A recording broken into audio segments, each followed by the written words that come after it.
Good afternoon, everybody. I can see that we are live, certainly on the Speaker Insight page. Good afternoon. We are Speaker Insight, where we help speakers, authors, and coaches to build a portfolio business on your terms. And as you can see, we have the delights of an interview coming up. So I will introduce Adrian in a tiny little while. Some of you may already know him, so we'll hold on to that one. Now, my name is Helena. And I'm Kelly. And we are the founders of not only Speaker Insight, but also the Facebook group, the Connection Hub, which has got over 11,000 members who are just talking to each other, peer to peer, actually connecting not only with each other, but also connecting with those who have speaking opportunities, with the people who serve them in the background, like the web designers, the graphic designers, the illustrators, all the people, the publishers, all the people that actually make your life as a speaker, author, or coach a really easy thing. Because where do you find good, trusted people? Well, you find them in the Connection Hub. So we go live, as most of you know, every Tuesday at 1 p.m. This is our regular training slot. And we love to know, we know that in that 11,000 people, we've got a worldwide audience. So we'd love to know, say hi. I know some of you are doing it already in the comments. Say hi and tell us where you're watching from, what country, what county. You can maybe tell us what the weather's like where you are, because in summer, it's definitely not British summertime here. We literally had flash flooding yesterday in the middle of June, which I'm not happy about. So today we are talking about how to build, manage and maintain your email list. And we have got a really important announcement that's happening from the world of Apple, which we sort of alluded to in our post. So this is going to be a bit of a teach, but also an education for you to learn how it's another development that we all have to react to. So we're going to be talking about that. And we're also going to be talking about generally how to build, maintain and manage your email list, but specifically in response to Apple changes that are happening in September. So we've got a couple of months, guys, to get our head around this. And that's why we brought the lovely Adrian on board, because he is our email expert partner. Which is absolutely amazing. But first of all, we are going to do what we normally do. First of all, I'm just going to say hi to Tracy in the south of France, where it's hot. So I'm just going to say that. Having said that, though, the sun is starting to creep in. I suspect I will be in the spotlight very, very soon if the sun decides to do that. But the first thing that we're going to do, as always, is ask you, what is the buzz in your business? So for the few of you who are already here live, and some of you are like, yay, I made it live. For those of you who are on the hashtag replay, don't think you're off the hook. We want to know what the buzz is in your business nonetheless. So what's exciting, what's enticing, what's been going on, or what's coming up for you that you would love to let everybody know about.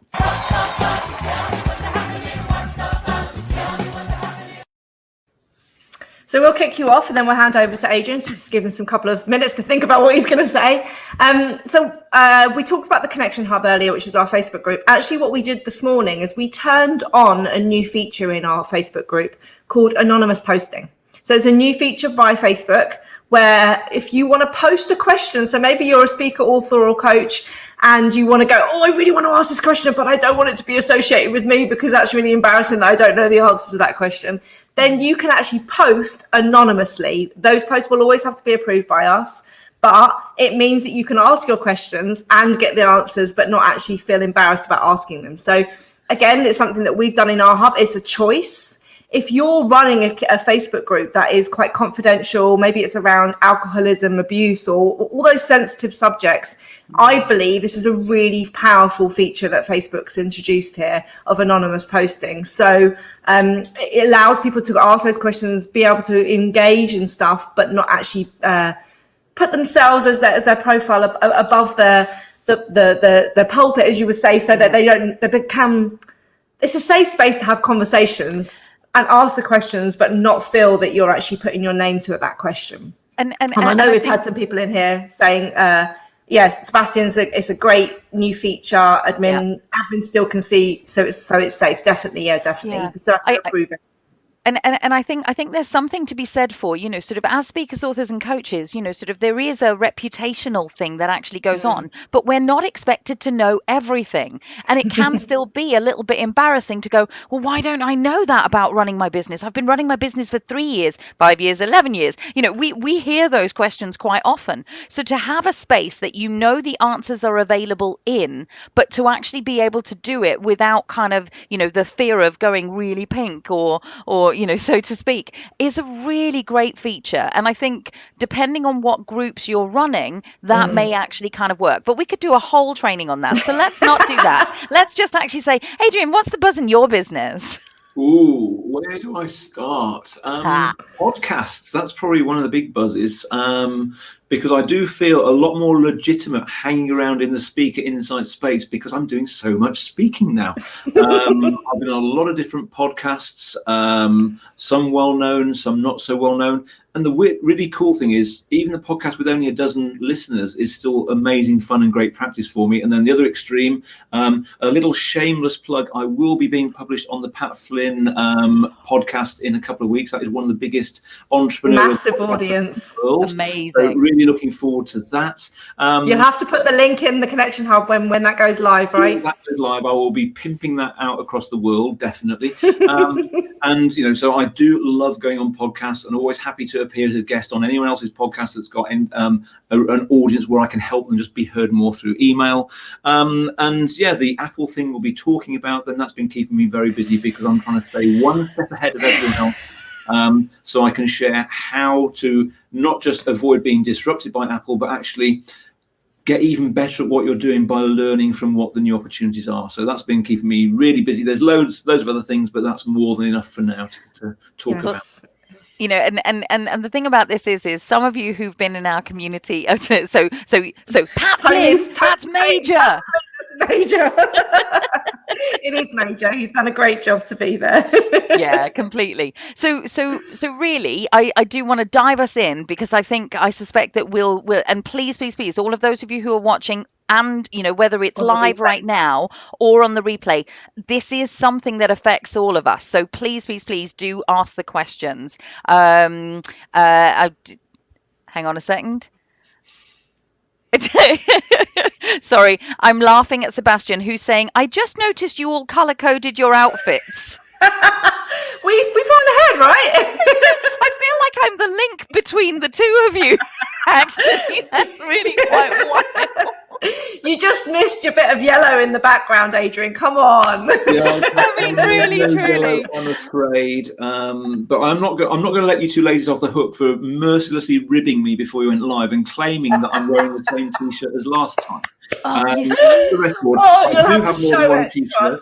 It's just that most of them are red because they match my background. So there you go. I couldn't clash with the red, so that's my excuse. I'm sticking to it. And that makes complete sense. So the last time we actually sort of spoke to you, we've done a live with you before, which was all around kind of how to get people reading your emails. But what's been going on since we last spoke to you? Because that was quite a few months ago. And so we find that most people, their businesses shift and change because we're small entrepreneurial outfits that have a lean kind of movement flexibility thing. So what actually has been happening in your business since we last talked to you?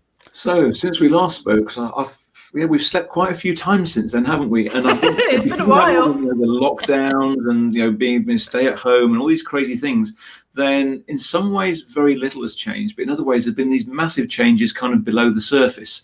I've worked out the hard way that there's a lot of changes that I need to make just for my own sanity as much as anything else. So I'm kind of slowly working through that, trying to focus more on me doing less of the things that other people can do, so I can focus just on the bits that really.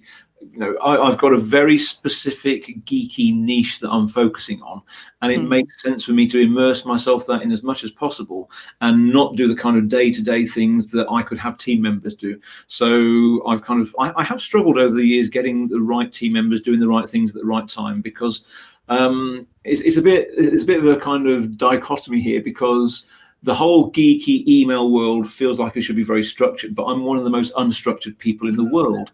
So finding a way of keeping on top of all of that and putting processes and systems and things like that in place, unfortunately, that isn't my natural talent. So I have been, luckily I'm now getting good advice from good people and going in the right direction on that.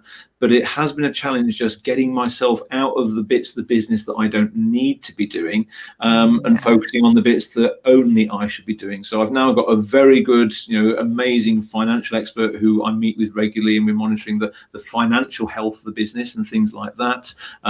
Working on, similarly, I've got a really cool guy who's worked for me before, who's helping with the development side of my business. So the software is actually getting developed now without me having to roll my sleeves up and write all of the code.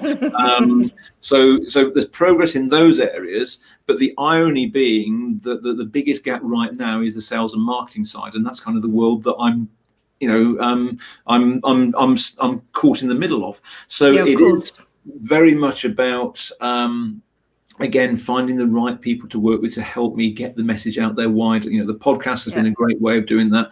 And now it really is going back to basics, things like, building my own mailing list. I've only got a couple of thousand people on my mailing list at the moment, and that needs to be much bigger. So it's focusing on that and all the things that go along with that. It's plumbers and leaky taps with you, isn't it? It's with most people. It really is. And what's interesting, and so I'll shamelessly plug this. So for anyone who has a community that actually wants to talk about email lists, I am pretty certain Adrian would love for you to actually go, hello, come and play in my playground, because that especially with this update we're just about to talk to you about, right? With Apple, because it's relevant to everyone, and I think people are aware that Apple have changed the way that Facebook advertising is working with Apple as well. So you can't do the same as what you used to be able to do with Apple. I think they've obviously got something sneaky up their sleeves. But now I don't think people are aware that this is coming over to email marketing and CRM. Stephen's comment here is to not diss only a couple of thousand. For a lot of people, that's a goal for them. For sure. And here's the thing, I guess, because some of the clients I work with have like 200,000 on their list, 400,000. And it's all perspective. It's all perspective. But here's the thing that I will try to draw the curtain back and be honest about for a second. Yes, only a couple of thousand, but let's turn that around and say, yes, I've got an amazing list of 2,000 people on it. But what I'm not doing well enough is I'm not sharing enough value with those people, which means there's not as much business coming back to me as there could be. So whether it's what you teach people to do, isn't it? That's right. Absolutely. And this is the thing, that there are too many things to focus on, too many plates to spin. But I think that the message is very clear about that, is that I have got to improve the way I communicate and add value with my audience, because it doesn't matter how big the email list is if it's not being used appropriately. And Stephen literally took the words out how big it is for now. But it's how effectively we can use the assets that we've got. There we go. I'm going, no more innuendoous comments. That's right. I'm trying to zip it. Okay, so let's do it. Let's kick off with go geeky. Yeah. Okay. Apple's making these changes that are going to come into force in September. And it's going to really disrupt how we get the insights from our data, how we manage our data, how we interact with the people going forward. This is really relevant for people if they use their email to sell, if their email database, if you're actually using it to promote products, not consistently, but also the engagement level is going to change as a result of this. So tell our audience, first of all, what this change is, what you foresee the implications to be, and how we can navigate this, because we're learning with you on this. I know you've given us a heads up about a month ago, but we're learning as we're going with this, and we want to bring our audience on the journey with us. So give us a heads up. Okay. So let's start with the only thing that we know for certain, because this all started from a press release that Apple put out at the time. They had their usual, fun-filled conference where they talk about what's new and what's coming and things like that. And they just kind of snuck it in there as one of the features. They're getting very strong about privacy. So in the name of privacy, one of the things they are going to start doing when new iOS 15 comes out in September is they're going to give everyone the ability to choose to have whether or not emails are opened, and they're going to choose to be able to block the tracking of emails being opened. So if I've got an iPhone, I upgrade to iOS 15, the first thing it's going to say is, do I want to stop people seeing if I've opened their emails or not? And the chances are that most people are probably going to say they don't want people to see that, because most what benefit to them is that right? Yeah. Benefit. Absolutely. And for most, they're probably going to go into their heads and go, oh my God, thank goodness I won't be as overwhelmed anymore. Yeah, absolutely. And I think it will be a double-edged sword that I'll come back to. But at the moment, we don't know much more than Apple are releasing this new feature. Now, some people are able to get a sneak preview of iOS 15, and they're testing it out already. So we're getting ideas of what it might look like. But Apple are infamous for changing their mind and changing the way things work right up until launch day.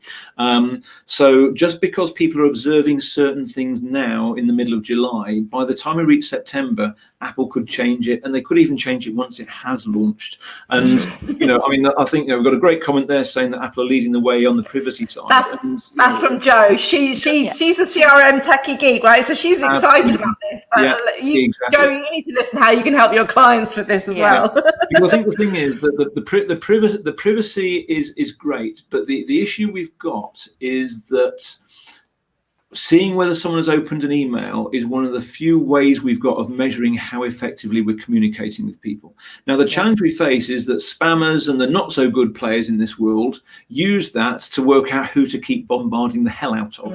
Now, the challenge that we face is that the responsible marketers, then they will use that data to decide who to stop sending things to, because I talked about my list of 2,000. I've actually got 5,000 people on my list, but I've removed 3,000 of those people because they never open my stuff. Engage. Right. And if they don't want to read my stuff, why would I waste my time sending to them? And why would I fill up their inboxes needlessly? So, and let's just highlight this, Adrian, because I want to make sure people are every step of the journey. I mean, Sebastian's just saying here, this might be a good thing because it might help people become more conscientious, connected, and responsible for their marketing, which I completely agree with you. Yeah. The thing which we spoke about, link into when we did our last live with you about how to get more people to open your emails, is you took people through then that whole process that, again, a lot of people weren't aware that if you're sending a newsletter or a broadcast and then say those 2,000 of your list or 3,000 weren't opening the emails, if you just keep on sending it, your rate of actually deliverability is going to go down, even to the 2,000 that were opening it. So go back and watch that live if you understand that. And this is why it's so important to data segment your list. And this insight gives you the level to go, okay, I'm going to stop emailing to those 3,000 people who weren't opening. So my deliverability rate goes up to the ones that were. So it's so important that we understand that concept. That's exactly it. And I was going to follow up on that, but I can't see who's asked this question, but this is Tony. Okay, so great question from Tony. Aren't Google far bigger for email than Apple? Yes, they are. However, the challenge we have is that many people still read their Google Mail via the Apple Mail app on an iPhone. Or even on my desktop. It goes through, it goes into my iMail, right? So because you're in iLand. So it doesn't matter what email address you've got and what mailbox provider someone's using. What matters is how they're then reading that email. So personally, I use the Gmail web app on my desktop and I use the Gmail app on my phone. So I won't be affected by iOS 15 when it comes out because Google are still going to allow that kind of tracking for now, at least. But in your case, Kelly, you use Google, but you're reading via iOS 15. So when that happens, assuming you opt out of email open tracking, then people won't be able to see what you're doing, even though it's Google. So the challenge we face there is that Google are the largest mailbox provider in the world. More than half of the mailboxes in the Western world are managed by Google now, whether it's Gmail or Google Workspace, which is the business side of things. So what that means is we still have to play by Google's rules. But at the same, here's the thing: Google will still know if those emails are being read because they've got, because they track things in a different way to the email marketing platforms out there. So Google will not lose data the way that we will. So Google are still going to be rewarding the people that manage their engagement. Google will reward the people that only mail the people that want to hear from them. But because we're going to lose, the numbers that I've got so far, because I've written some software that helps you work out what proportion of your audience is using an Apple device. And the data I've got so far is between 30 and 50% of a typical email list.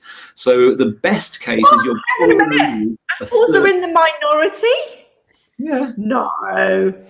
But even a third, it's in some consumer lists, it is well over 50%, maybe 55% of people on an email list are using Apple. So what that means is the challenge we face is that if we're already trying to become conscientious and responsible, Apple are going to make it harder because we can't now understand who isn't reading our stuff. Now, one thing that we think right now, we don't know this, but some of the early testing has shown that Apple are actually going to hide the data by preloading all the images in an email, because the way that email open tracking works is if someone's downloaded an image. So what Apple are going to do, bless their cotton socks, is they're going to load every image in an email, whether or not someone reads it, which means that we might suddenly see open rates of 100% for the Apple partners. Wow, that would just completely skew things, wouldn't it, for people? Absolutely. It'll mess everything up, so it is literally going to be lies, damn lies, and statistics. So we are I'm just going to read this comment from Joe as well, Adrian, where she's saying Google CEO is complaining about privacy rules being implemented across the net, suggests it will stop the internet working. And it's an interesting one, isn't it? Because I remember when I was at uni back in about 5,000 years ago, and I think I started, it was the end of my first year at uni when the UK universities finally got connected to the internet. So my first year at university, you couldn't even get onto the internet. That was 1992. So back in those days, I remember one of the things that people used to often say was the internet regards censorship as damage and routes around it. And I think it's interesting that now that back then the internet was not commercialized. Now it is. Yeah.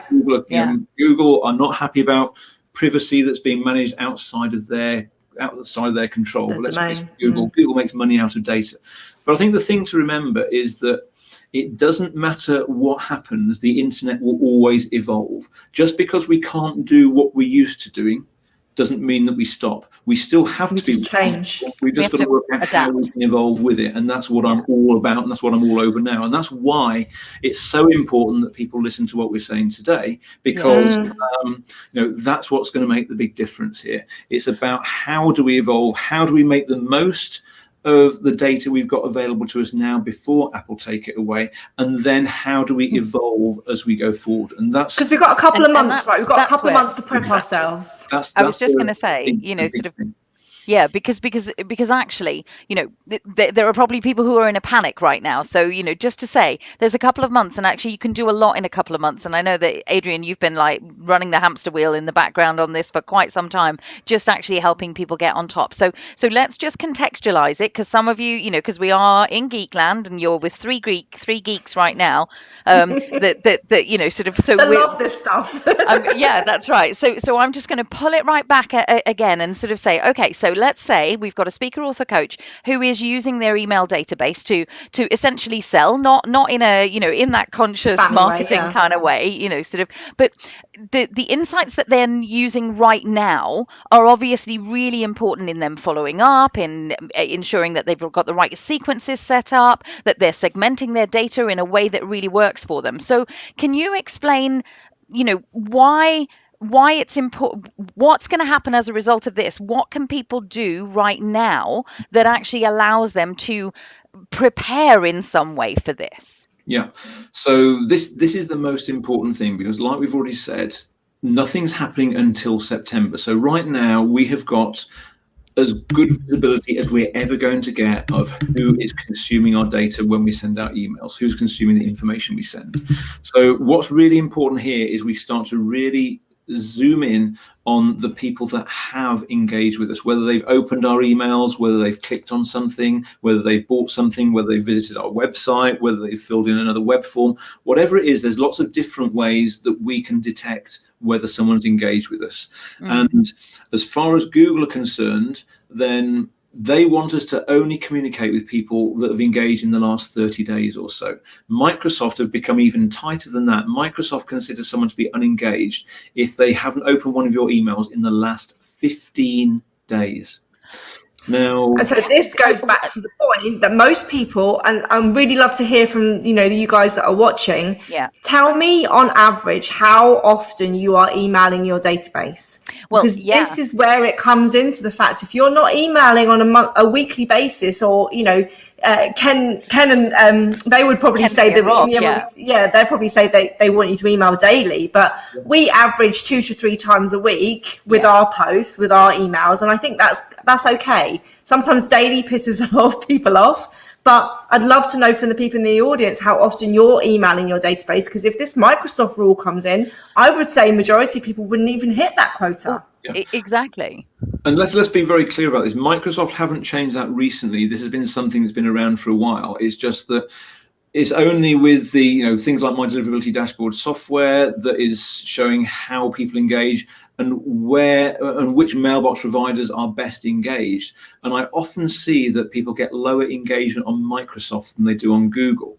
And the main reason that I normally come to for this is that people aren't dialing back their engagement management with Microsoft. So let's supposing that you're only sending emails out to people that opened something in the last 3 months.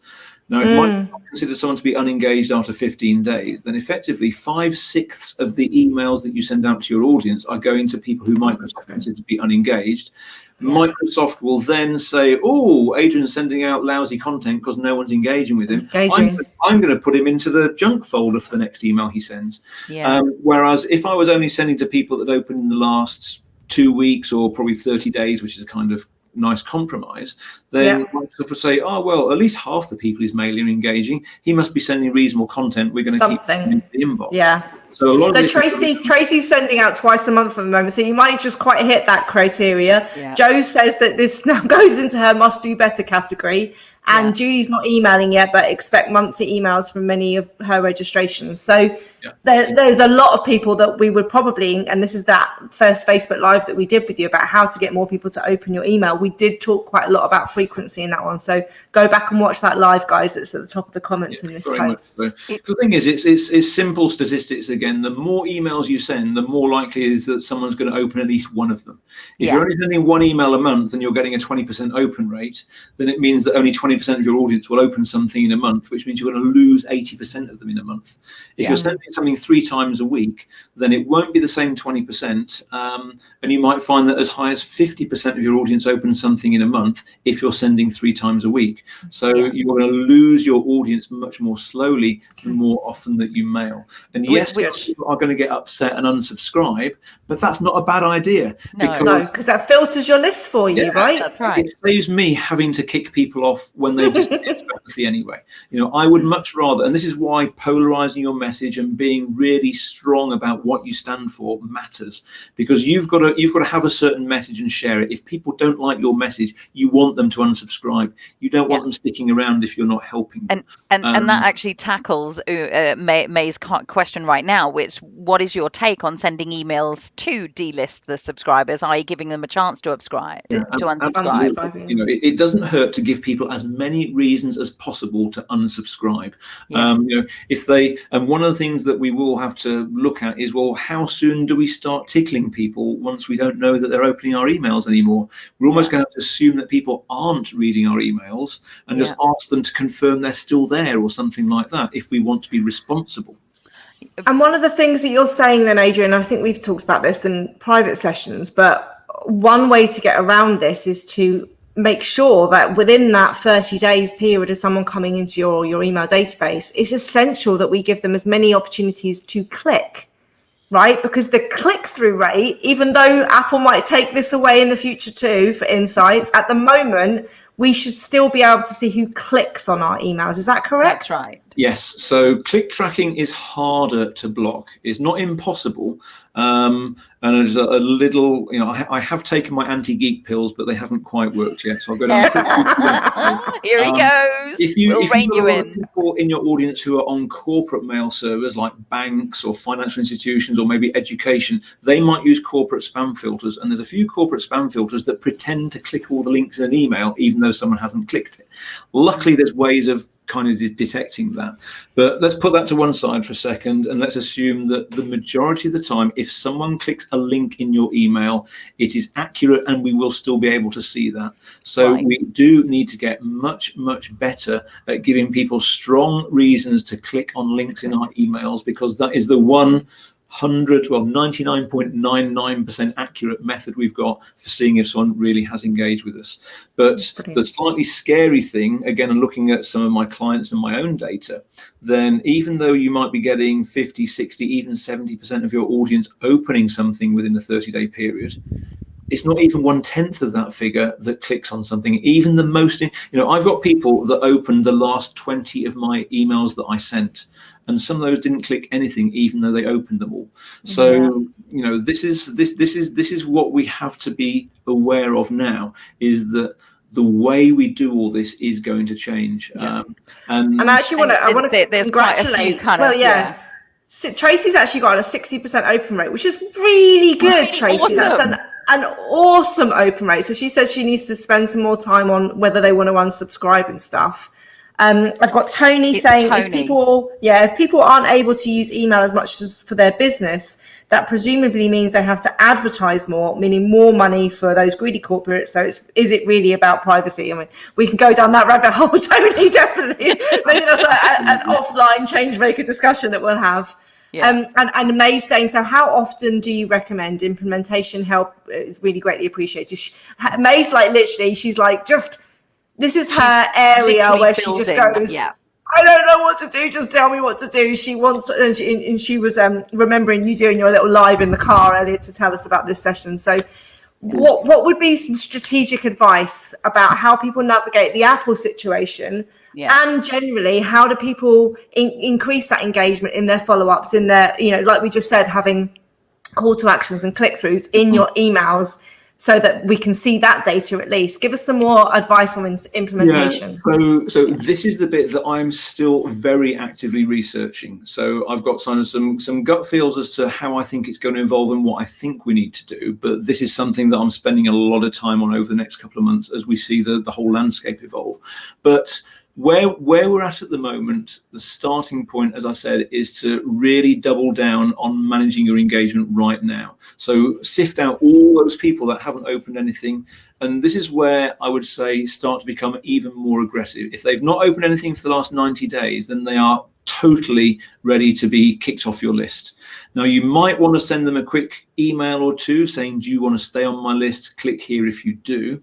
Because as we've already said... and Adrian, just in that, don't just send, do you want to stay?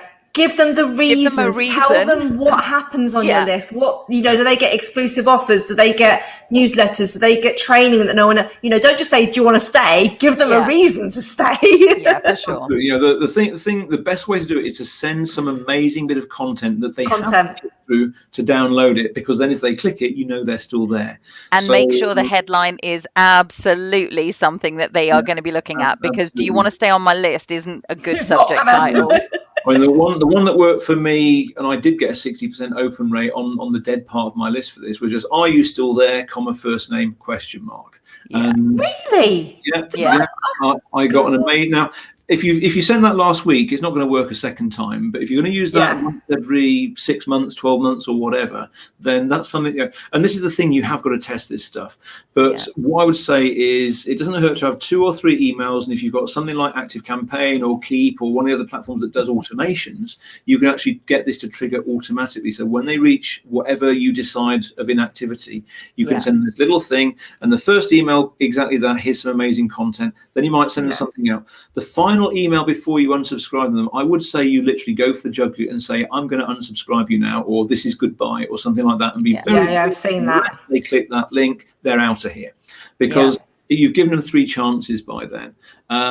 So I think that's the the most important thing. But then we need to start to raise our game, because that was the old way of doing it, and now we probably need to do something. Even when someone gets to 30 days without opening something, we're not necessarily going to kick them off, but we might mail them less frequently, and we might still try and tickle them and wake them up and that kind of thing. Because what I can see us evolving towards is kind of a 2-tier strategy.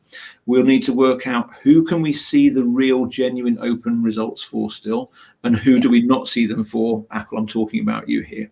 And it might be that we have 2 different strategies in place, and that's the bit that I'm working on at the moment, because at the moment, you can't easily see inside your marketing platform what email client people are using. Some of them, they will let you run reports, but you can't apply that to it. Yeah. That's the challenge we face, and we need more data. That's the bit that I'm working on right now, is to how to get enough data so that marketers can make the right decisions based on how much you trust the open reporting or not. That's the important thing. So May said, yes, you can check in the CRM if they've opened it, but the challenge that you've got is that you can't see if that's you can't see in the future whether they will have really opened it or not, because if they're using an Apple device, Apple might mask it and make it look like they've opened something. And look like the 100% open rate. So tell us a little bit about your software, Adrian, that you're pretty much built that can help people to determine this, and then we'll read Stephen's comment out in a second. I know Joe's just sent. Joe's just put just before, because there's loads of comments. Joe's just saying. I was trying to. Yeah. Go ahead.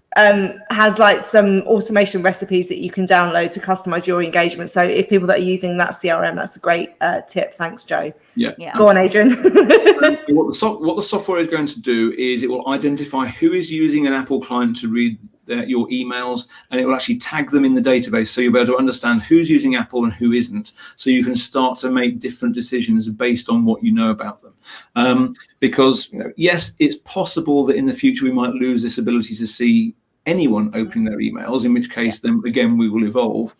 But I'm certainly, as long as the data has been acquired legally and morally and ethically, then I'm okay with using it while we have it. If people aren't okay to use that, then of course they can stop using that data, or if they don't trust it. But my preference would be to find ways of at least understanding what the validity of that data is. If we can see that someone's been opened, if we can see that an email has been opened and we trust it, then why shouldn't we use that as a way of saying, right, okay, we do have someone who's interested, so we will continue to engage with them. If we're not sure about that, we might have to use other ways. So I think that's that's where we need to get to, and the software that I'm releasing will make it easier to do that. That's really good. And so in terms of the progress of that, you're obviously in process of testing things at the moment.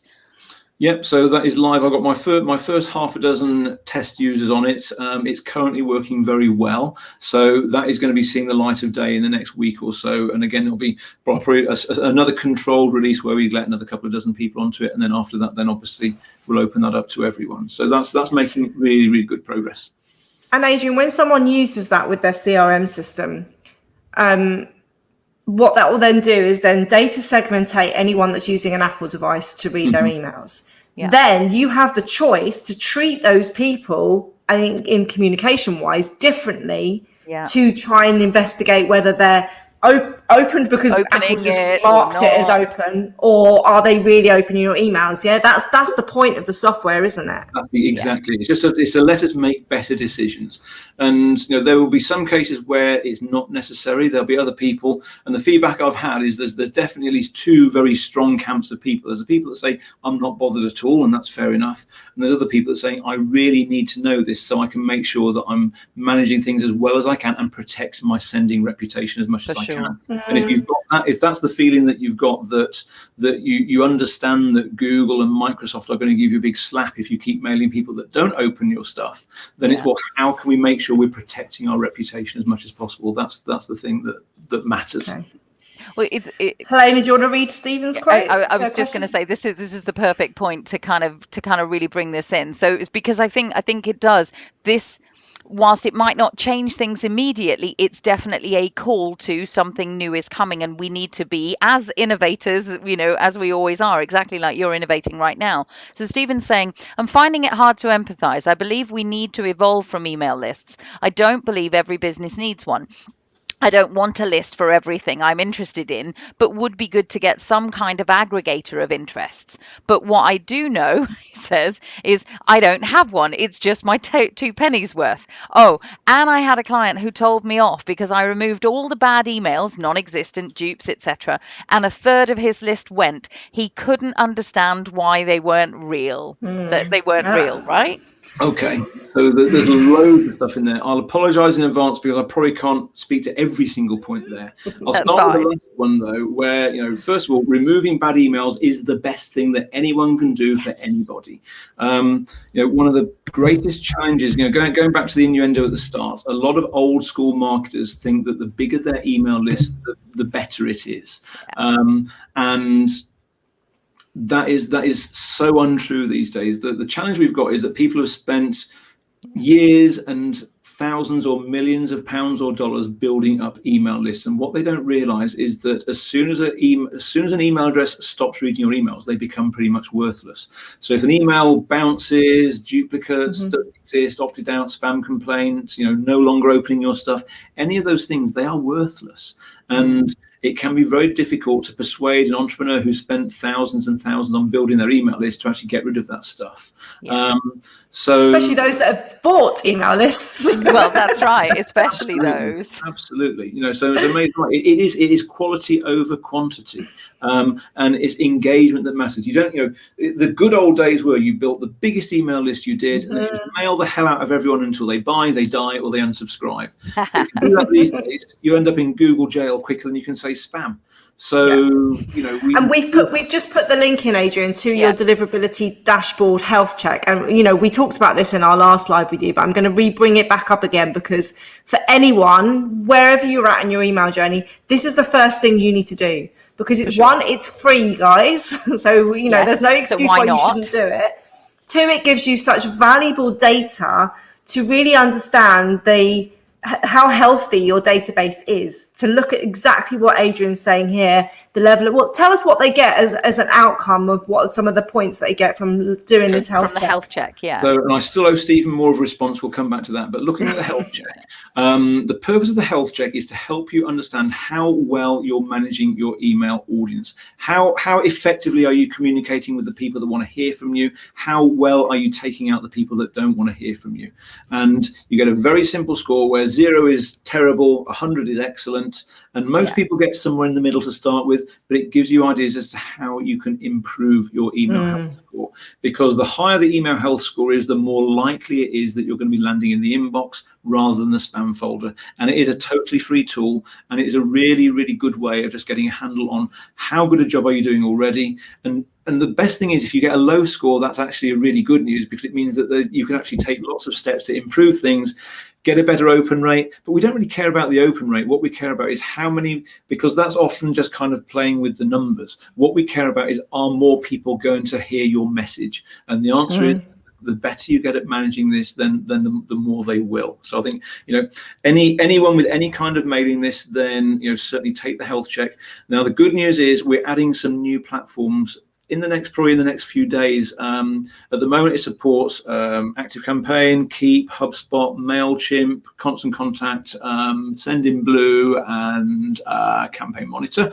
We're adding in GetResponse, MailerLite, Aweber, Maripost, and a couple of others. So if you register and you see that your mail platform isn't there yet, send me a quick email and I will tell you when it is, but we'll be announcing it anyway. But there will be extra platforms supported. The ones we can't do yet are Drip and ConvertKit. They don't allow us to get the data we need, but definitely worth doing the health check.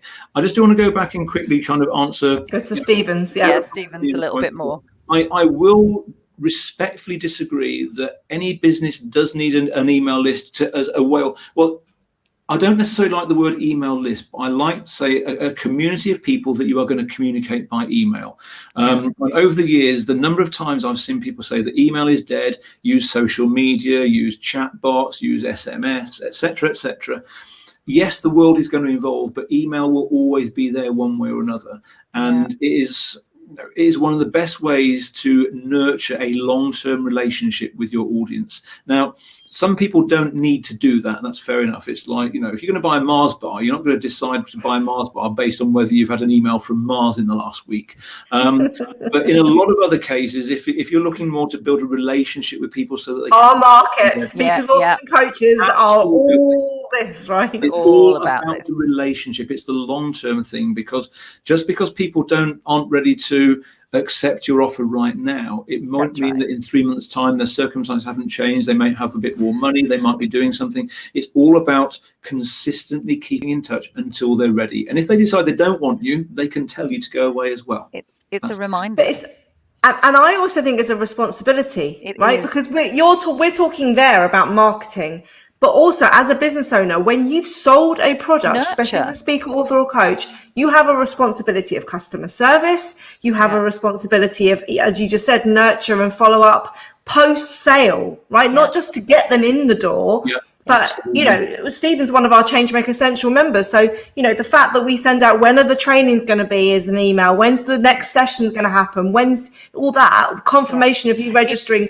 That's all email nurture, which if we relied on social media, I can't guarantee you're going to see that post. I can't guarantee, at least I've done whatever I can to make sure that has gone into your inbox and it's a choice for you to read it or not. So I actually think it's a responsibility for a business owner. It's important to make sure that it's, you know, this is it. It's not just for prospecting for new clients. It's about how do you look after your existing community, whether they're paying or not.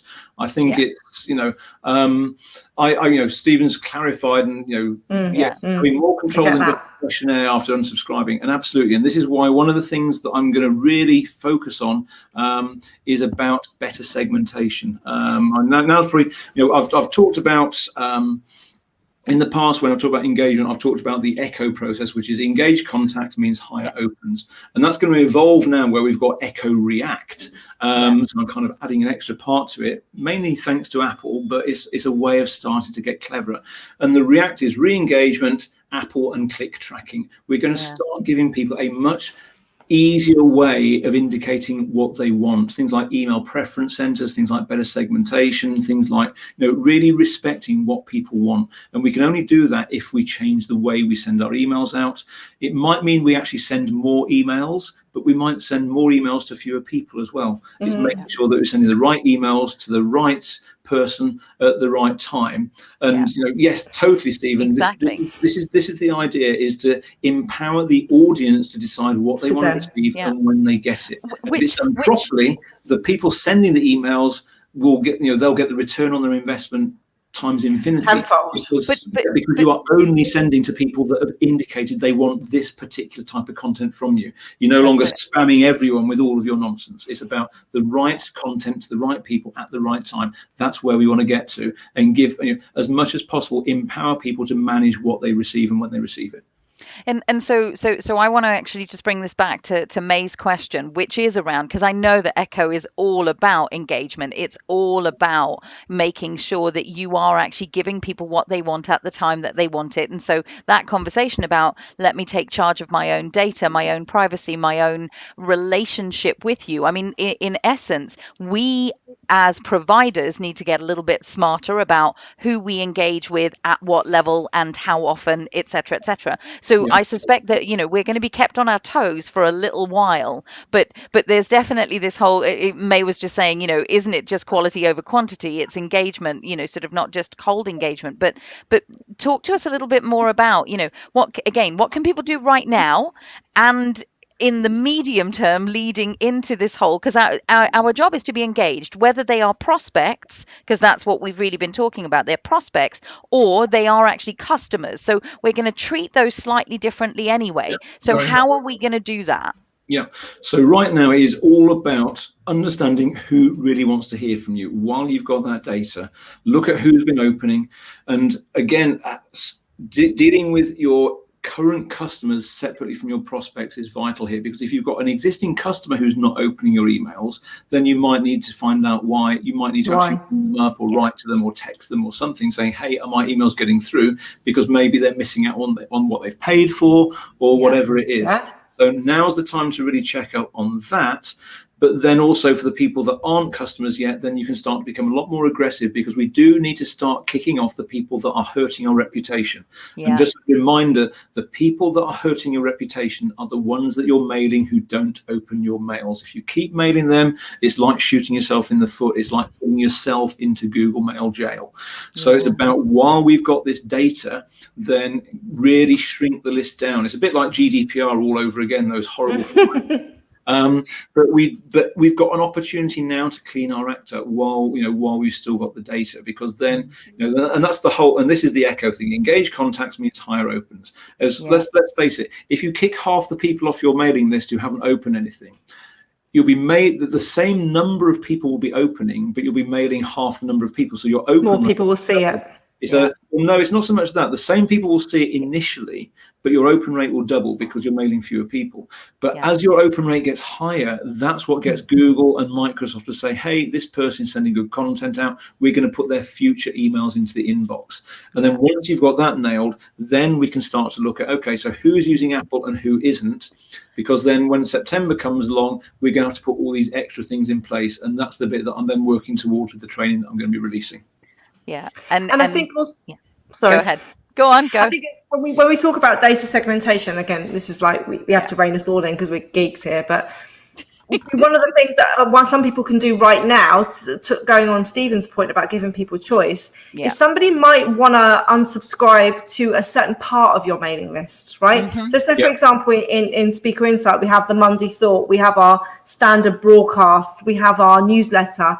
So when someone goes to unsubscribe, they might say, I don't want to hear from you every Monday. I just want the monthly newsletter. So you could be doing that as long as you segment your lists and you have tags in place or however your data segmentation, you can give people choice so that they only receive the thing they want to receive, and rather than unsubscribe completely. So this is all about giving your audience choice, but also really knowing and having a marketing strategy, having consistent content, evergreen content, knowing when the things are going out rather than just winging your email marketing strategy. And then actually then making sure, and you can go, do you know what? Our newsletter is so much more engaged than our monthly, our Monday Thoughts or whatever it might be. This insight is so valuable for you. Yeah, very much so. Just from owning a business, right? And again, it's, if you think of data segmentation, because there is Geekville going on, so I'm just going to bring it right the way down. So imagine you had a great big box, because of course I'm Danish, so I am going to use this. Imagine you had a great big box of Lego pieces, and you actually separated out all the blue ones from the green ones, from the red ones, etc. Because based on the nature of what you are doing with those, you end up with a bunch of blue bricks, a bunch of yellow bricks, a bunch of red bricks, etc.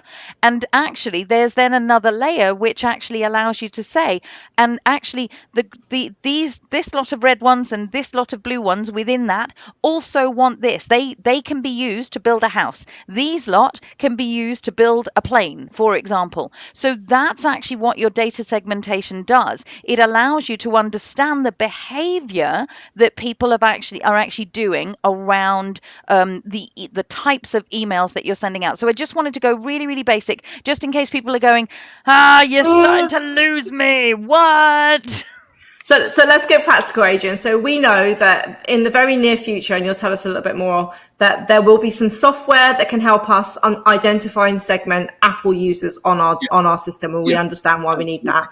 Yeah. Then there'll be some training that helps with that, but also generally how to increase the engagement in your list through the way that you manage the processes you set up and the engagement level. And then also how to do a re-engagement campaign or activate your email database if you have got people, just to see if we can bring more people over to the engaged side of your list. And this will all be, so it will be a combination of software and training. Is that correct? Yeah, do you want to elaborate a little bit more? Yeah, the software is great as far as it goes, but it's like anything, it's just a tool. You need to know how to use the tool to get the best output from it. So going to be making sure that, as well as making the tool available, we're going to be hand-holding people through the process of firstly getting everything right now, so that you're going into September with the best possible chance of keeping on top of your engagement thereafter. But then at the same time, then, because we'll have a good understanding of who's using Apple and who isn't, and we'll understand a lot more about our audience through this, then we say, right, what other measures are we going to put in place to make sure that you are totally sending the right things to the right people at the right time? And even more importantly, understanding what will you now do to make, or how will you now use that data to decide when you're going to stop mailing people? Because, you know, going back to the comments that people have made, it's all about being a responsible marketer here. How can we continue to be responsible, and how can we remove the people that don't want to hear what we've got to say? because it's in everyone's interests. We don't want to upset people that don't want to hear from us. We want to have the most successful business we can, and we don't want to upset the Googles and Microsofts of this world, because if they put us in software jail, so in email jail, then I've got one client, they did some very stupid things, and their open rate with Google dropped to 0.2%. They had to pretty much give up and start from the ground up. So I think it is absolutely what Stephen's made some great comments through this. So really, thank you for your engagement, Stephen. He's a tech genius as well, right? He's in that camp. There you go. Geeks everywhere. But it's all about personalization, and how can we scale that personalization so we're making things personal, even though we might be communicating with hundreds or thousands or tens of thousands of people.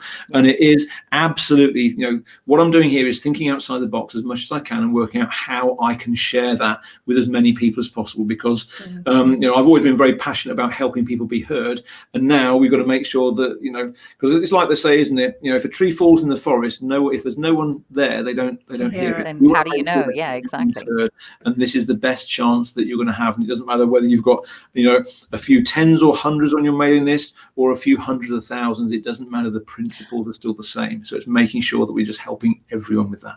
Yeah, and I've got sort of like, please will you, so for those of you who are watching on Speaker Insight, Adrian is absolutely part of the Connection Hub, and so I'm going to invite you over the next couple of weeks or so to just keep going live every now and then and give us a little update, because I think this is something that a lot of people will really kind of want to know about. So again, if you're doing the hashtag replay, stay on top of this and stay connected, because I think one of the best things you can do right now, if email's been one of those things that you've been putting to the back of the list every now and then, do the health check, because it's always good information to know where you're at the moment, a starting point, and then actually think about, okay, well, what do I want this to be, and how do I actually work with it? So if people want to know, Adrian, about the course and Echo, etc., well, what do they need to do right now? Because I know that you're in the process of doing things. Yeah, absolutely. So anyone who signs up for the health check, then they will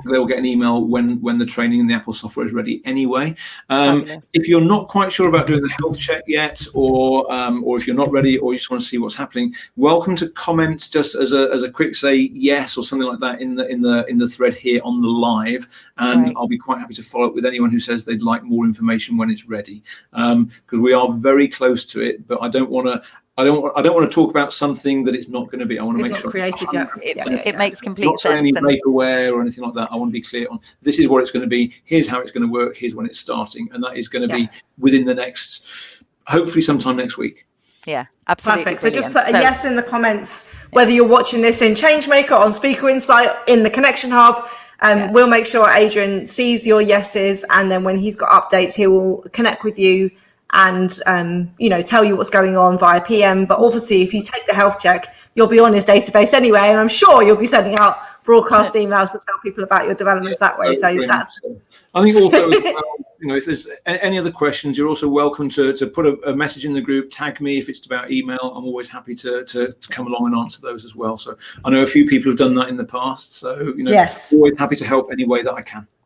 Now, the final bit that I'm going to say is, because we have gone into Geekville and we've been in this place. For some of you, you might actually just be going, I've got questions about that, but I don't want to go through to the sort of, I don't even know whether my question is a geeky one or not, or where I'm going with that. If you've got any questions around what we've covered, or indeed if you're stuck in your business in some way, most of you inside the Connection Hub know, but haven't taken part of it. We advantage. That's the word. So book a Get Unstuck call. It's a 15-minute fix. It's literally our brains on your problem for 15 minutes that allows you to just start moving again, because what we really want is speakers, authors and coaches like yourselves who are intent on changing the world for the better. We want to give you the best hand up as possible, in order to do that, which is why we bring wonderful people like Adrian Savage onto our little stage here and just say thank you for sharing the information that you have, because it's absolute gold. So thank you, and we hope to speak to lots of you, and we hope to see lots of you, Adrian, in the next little while, so that you let us know kind of how all this is going. So on that note, I will wish you a very good week. Be productive, effective, and efficient, and we will see you soon.